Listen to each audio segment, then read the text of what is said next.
Esiet sveicināti Sargs.lv skatītāji. Pieaugošie Krievijas draudi radījuši jautājums par NATO spēju stāties pretī potenciālajiem apdraudējumiem.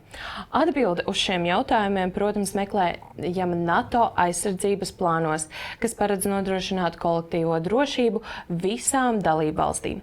Lai labāk izprastu NATO plānošanas procesus, mēs uz interviju esam aicinājuši Karlu Fordu, NATO galvenās mītnes aizsardzības plānošanas direktorāta direktoru. Šodien intervijā ar viņu spriedīsim, kā NATO un Latvijas kopīgā sadarbība un stratēģiskie pasākumi var stiprināt reģiona drošību, reaģējot uz Krievijas draudiem, un kā mūsu pieredze var kalpot par piemēru citām dalībvalstīm. It is great to have you here. Absolute pleasure. Thank you very much for having me. Yeah, and I think we would start with the probably easiest question, but not all of our viewers and listeners know what is Defense Planning Directorate. So could you tell us what do you do and how it influences Latvia's and overall NATO safety? Absolutely. Well, I represent what's called the NATO Defence Planning Staffs, which is a mixture of civilian and military experts from across the NATO commands. And we look after a process called the NATO Defence Planning Process. And what that process does is establish the political ambition for what we want the 32 allies militaries to be able to do. And then we come and we agree with allies that their share of the size of the future militaries, and then we help all NATO allies deliver the modernisation and transformation of their militaries that are required to make sure that we continue to protect 1 billion people into the future. And can you also reveal what are you doing here in Riga, in Latvia? Well, yes. Well, firstly, we're here at a particular stage of this NATO defence planning process. And this stage is when we've determined the overall size of the pool of forces that we want the 32 allies to have. We end up in a negotiation with each ally individually as to what their fair share of that pool is. And that's based on things like population size and relative wealth. And we debate with allies, therefore, what the Latvian armed forces should look like into the future and the sort of capabilities that we would like you to develop to be available to the alliance. And given the current geopolitical climate in our region, how does NATO assess Latvia's continued commitment to arm itself and enhance its defense capabilities? Well, I think Latvia has been a long-standing example to other allies. You met the Defence Investment Pledge, the amount of money we will ask each ally to spend, which was set by our heads of state and government some years ago at 2% of GDP. You met that target in 2018. And indeed this year you've gone beyond that and you've spent over 3% in 2024. And as your Prime Minister has said only recently, you have ambitions to go beyond that. That is incredibly important because we have a more demanding requirement now to face the real threat of a resurgent Russia. And in your belief, what would be the specific projects or initiatives that you believe stand out in Latvia and is example for other countries? Well, first of all, say you've allocated the amount of resource, the money that we have asked for as a minimum for allies to spend on defence. And therefore, you've taken what NATO wants of you into the heart of your equipment and the development of your military exactly as you've asked. And moreover, when you've developed those capabilities, you've then declared them back to what NATO calls the new force model as available to the alliance to continue, as say, to defend every inch of alliance territory. And that is really important. But we should remember that this is in many ways rectifying historical gaps. So this is much needed at this time, as I say, when we live in a more dangerous world. Exactly. And looking ahead, what are primary strategic objectives for Latvia's defense planning and also for NATO defense planning? The most immediate objective of this particular round of defence planning is to meet the requirements of a new set of war plans to defend the alliance. And what we're doing in this particular round of NATO defence planning is connecting the requirements that we ask of allies directly to what's needed, to effectively deter the two main threats, Russia and terror groups, and to defend 1 billion citizens. And for the first time now, there's a direct linkage in that. Mm-hmm. And within the NATO's broader strategic framework, how would you say what are specific support mechanisms in place to assist Latvia in addressing emerging security threats? Part of our process is to support individual allies, and we come every 2 years. The contingent of experts come back for discussions with your defence experts to assess progress in how you're doing against delivering the forces and capabilities that NATO asks for, but moreover to advise and assist you in how you might deliver those better and faster. And that could be about how you might optimise structures. It might be about how to prioritise a limited resource. It might be about initiatives to grow industrial production capacity, which is a real limitation, as is the provision of the human capital of the right talent that we need for the future. So we come back and spend extensive time every 2 years to help Latvia reassess its plans and make sure they are relevant for the future and they're delivering the capabilities we want as efficiently as possible.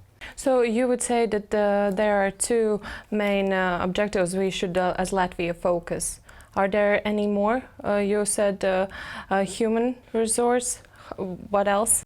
There are three big constraints on all allies delivering what NATO asks of it. The first is the money, and there will be a very important conversation by our heads of state and government at the Hague summit in the middle of this year, where they will agree a new level of defence spending, and the US administration has already started that conversation publicly, as many will be aware of. The second difficulty allies face is in industrial production capacity. We need to give the confidence to the private sector and commercial industry to expand their capacity to deliver what we need in defence to meet the NATO targets. And then the third potential constraint is people, the right number of people, the right skill sets for people in a more sophisticated military environment with increasingly technological equipments and the like. So it's really those three things, those three areas, the money, the industrial capacity and the people, that we're trying to assist allies to balance. Mm-hmm.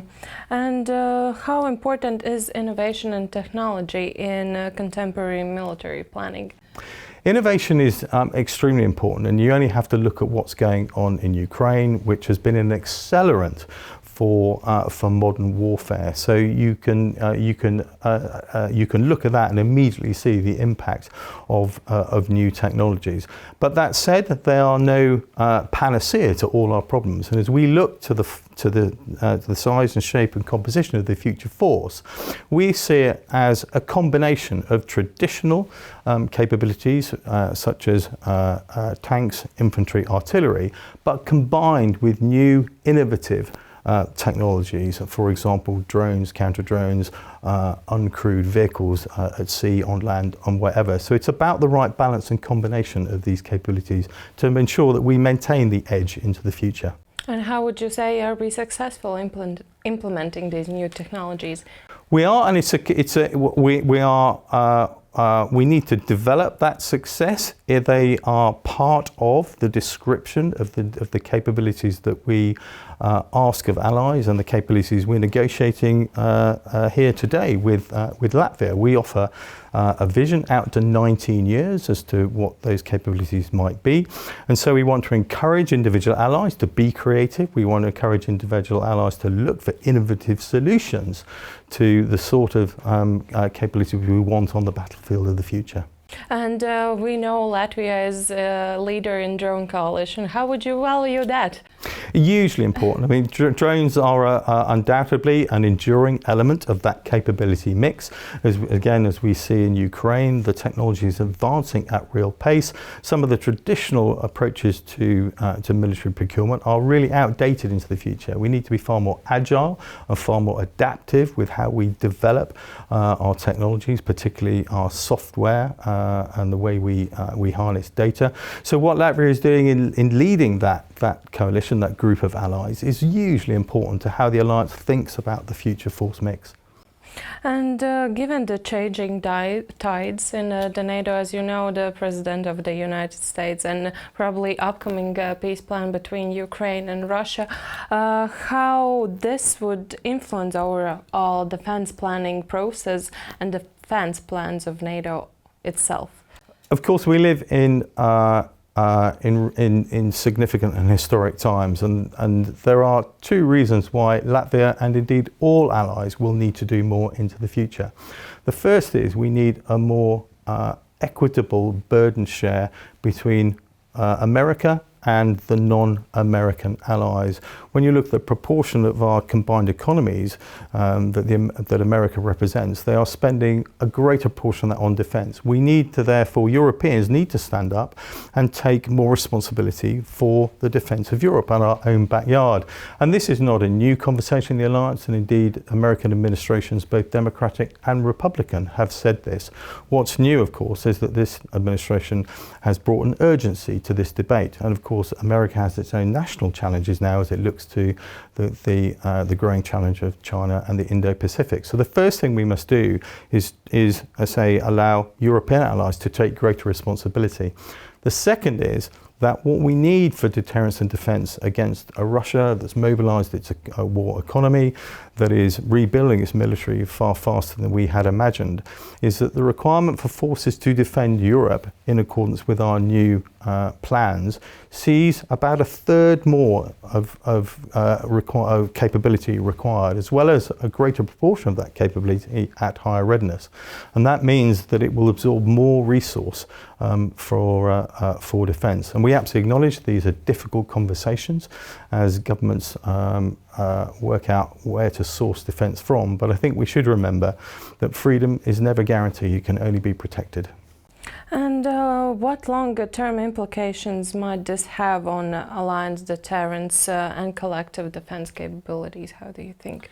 Well, as we go around and say we discuss the forces that allies need into the future, universally allies are recognising this requirement, hard as it might be and challenging as it is. They recognise that these forces are indeed required to assure our deterrence and defence. And so having accepted these requirements, allies will now go into programming the right resource and developing the plans to implement and deliver these capabilities. And if they succeed in that, the alliance will be far stronger for it. The investment that we're asking in defence will leave us in a far more secure position. And how do you see the nations in the alliance, how they are ready to do what are you saying? I think allies increasingly recognise that we live in a more dangerous world. The new strategic concept that was agreed by our heads of state and government at the Madrid summit was absolutely clear that the alliance faced two major threats, that we needed to be ready for war against a peer nuclear-armed adversary. And so I think allies are universally recognising this. The conversation at the moment, of course, with the new American administration, allies are recognising the need to accept a greater share of the burden. And I think we've seen in recent announcements on defence spending, not least by your Prime Minister, that allies are responding to this. And this is going to be very important, particularly as we head towards the summit in The Hague in June this year. And the last question, what would you say to Latvians when there is this peace plan talking, but we are concerned about this? What would you say? Of course, everyone is concerned. You've seen a number of European heads of state and government go to Washington this week to have that dialogue. I would say be reassured that NATO offers the opportunity for all 32 allies to have conversations on our collective security daily. And that's why this organisation continues to have great relevance, because it allows those sort of conversations.